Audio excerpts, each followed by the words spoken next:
My name's Malia. I'm a lead guide at Star Guides. I've been working there about 7 months. There's a lot that I like about working out here. I like that you never really know what to expect from day to day. I've always enjoyed change. I like the kids.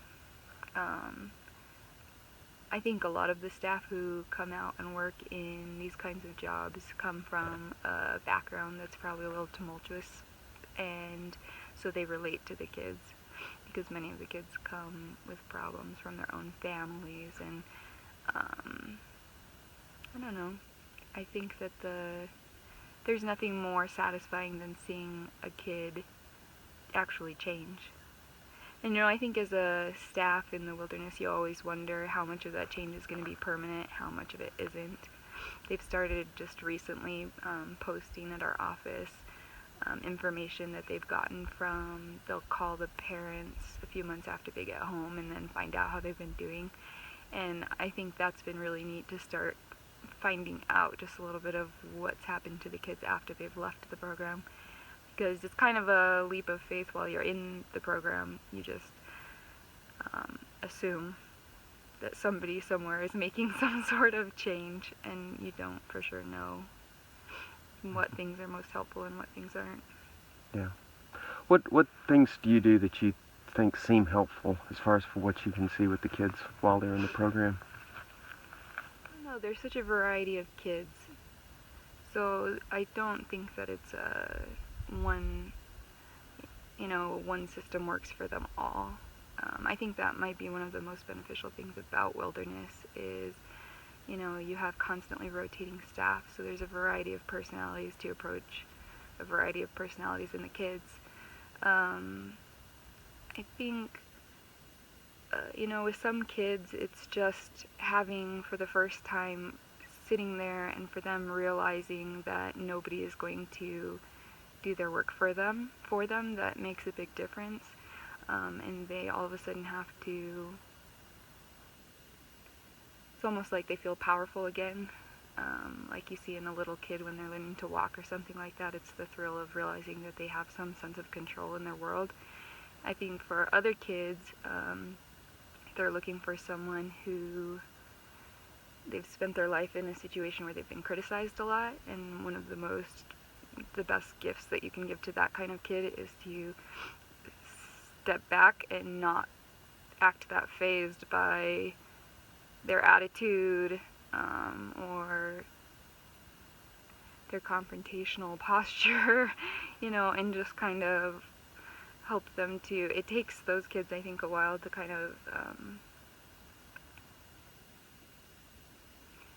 to realize that it's safe and that they don't have to keep fighting or jockeying for a position, and then they suddenly can become more authentic. Some kids I think you never really do quite crack. I don't know.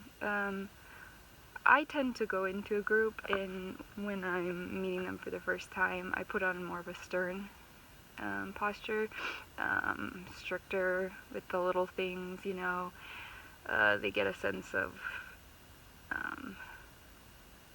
I don't know. And then gradually as they go through the program and I understand them more, I'll become more friendly and more welcoming, and I try to match their energy a little bit, so as they become more authentic, then I'll become more authentic with them, and in the hopes that they'll kind of understand that that's how a true relationship works, is it's not a one-sided thing, it's a give and take. And I think one of the big things that we focus on in Star Guides is this idea that while you can be powerful, while you can change your future, there are many things that are outside of your control, and those things you have to just let go. We went on a hike recently. It's kind of a big deal in our field. It's a pretty big peak, and the kids are only allowed to hike it when they're the group has become somewhat more trusted. It's like a reward hike. And this particular group, we had gotten permission from the therapist to do a hike with them, but we didn't tell them in the morning what we were doing. We just started heading towards that direction. And at first they were all giving us a hard time and saying things like, oh, this is so cruel, because they get rewarded if they do it. They get a food incentive, burgers. So at first they were all, they were like, I can't believe you're taking us this close to Square Top and not actually letting us hike it. Like, yeah, well, we just didn't say a whole lot, just kept hiking, and we were like part of the way into the hike before they realized that they were actually hiking it. And at that point, a lot of them became afraid. I think 2 of the girls started kind of hyperventilating. It starts to get real dramatic. One of the girls gets real grumpy, and she's like, I feel like I'm being forced to do this. So, we kept hiking to where until we had put enough effort in to where nobody would want to feel like they had done it for no reason. And then we said, well, she doesn't want to do this hike. Maybe we should turn around and go back. And by that point, it's like, okay, we can finish this hike. And when we got to the top, it was just really interesting to process with the different girls their experience, because they had all gone through the same experience. Every single one of them did not know where they were going that morning. But when they got to the top, a few of the girls had decided to own the experience. And so their reaction was that I accomplished this, and I never thought I could accomplish it. And now everywhere I look from the field, I can see this mountain and know that I climbed to the top of it. And then you had other girls who still felt this sense of, I was forced to do this. I was trapped. There was no control that I had. And it just really struck me, because I think that's life in general. It doesn't matter what your circumstance is.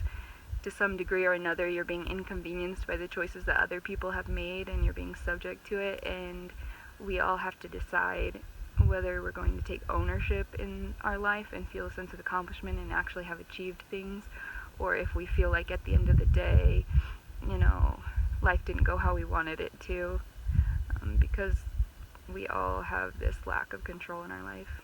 So that's one thing that I think is really cool, and that we kind of hammer in. They're not allowed to ask questions about the future. In a way, it's this sense of, you only worry about the things that you can control right here, right now, one step at a time.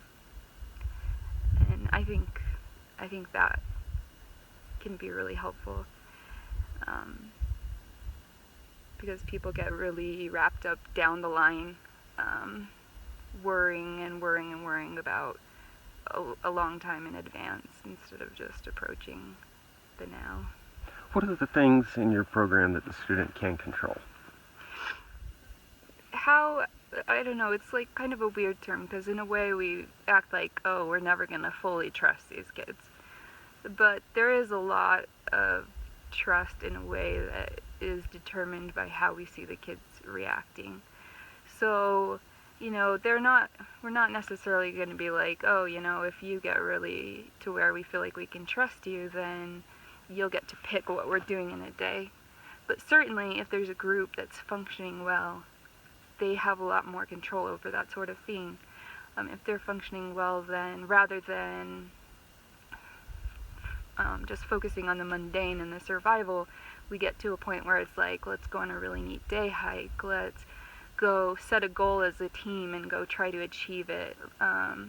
Whereas when there's not a sense of trust, you really end up focusing so much on just the tiny things, like we've got to get food in everybody, we've got to make sure everybody has their medications, everybody's wearing shoes when it's cold, it starts to wrap down to the extreme basics.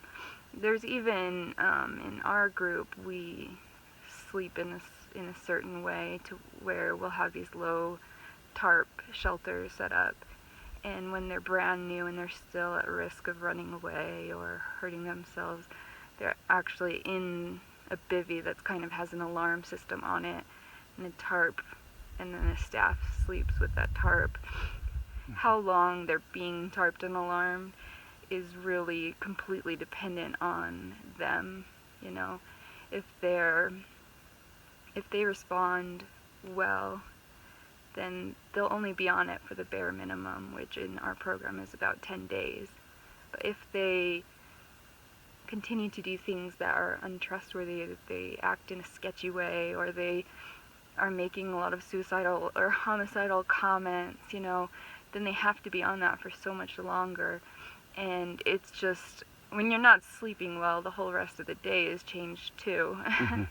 So even that, just at its basic, is just one example of the ways that they still do control their environment. I think another one that they see in a big way is they have a lot of control over group dynamics, because you have groups that the kids become friends, or they become an extremely supportive system for each other, where, when they share their past, people are encouraging them or nurturing them or making them feel like they've been heard and understood. And then you have the other end of the spectrum, where you have groups where people are just constantly bickering, and it just makes it a bad, not a fun place to live. Mm-hmm. I think at its basic, that's one of the hugest things that they really control, is what the group looks like, functioning wise. They all have tasks and assignments that they need to get done, especially when we're moving camps. And in some groups, they're all trying to do the least work possible. In other groups, they've learned to work together to split the work, and I don't know, it's just, it takes time for them to realize that that matters in your day-to-day satisfaction. But they eventually, a lot of them do. They Mm-hmm. figure it out. Yeah. I don't know. All right. What about when you're dealing with those different kinds of groups, right? What are some things that you can do as a guide to maybe take care of yourself, maybe influence a little bit what's going on with the group, so they move towards more of a positive outlook? Because it is challenging when you're in one of those groups. It's just, stuck on bicker mode. Yeah, for sure. We talk a lot about leadership, because I think the time that you're most likely to see the bickering groups is right after somebody who was a stronger leader in the group leaves, and there's almost a void of leadership. And so we talk a lot to them about stepping up and filling a role of leadership.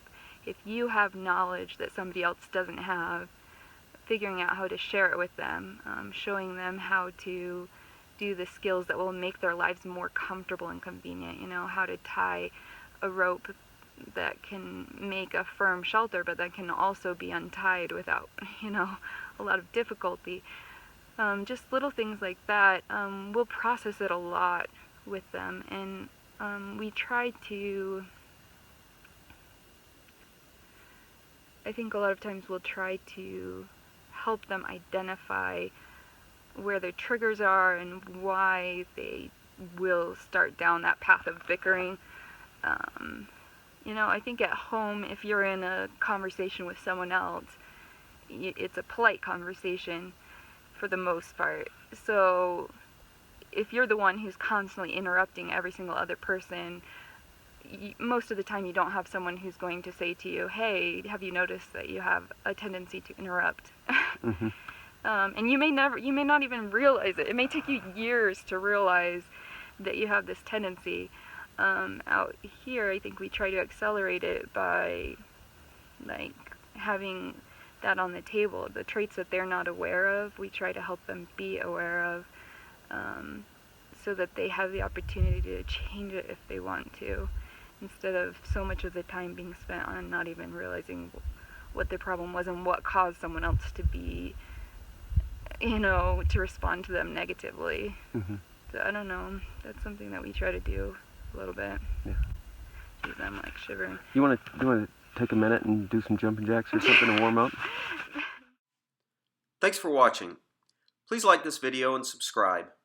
The Primitivus Project is made possible by the generous sponsorship of Wingate Wilderness Therapy. To learn more, visit wingatewilderness.therapy.com.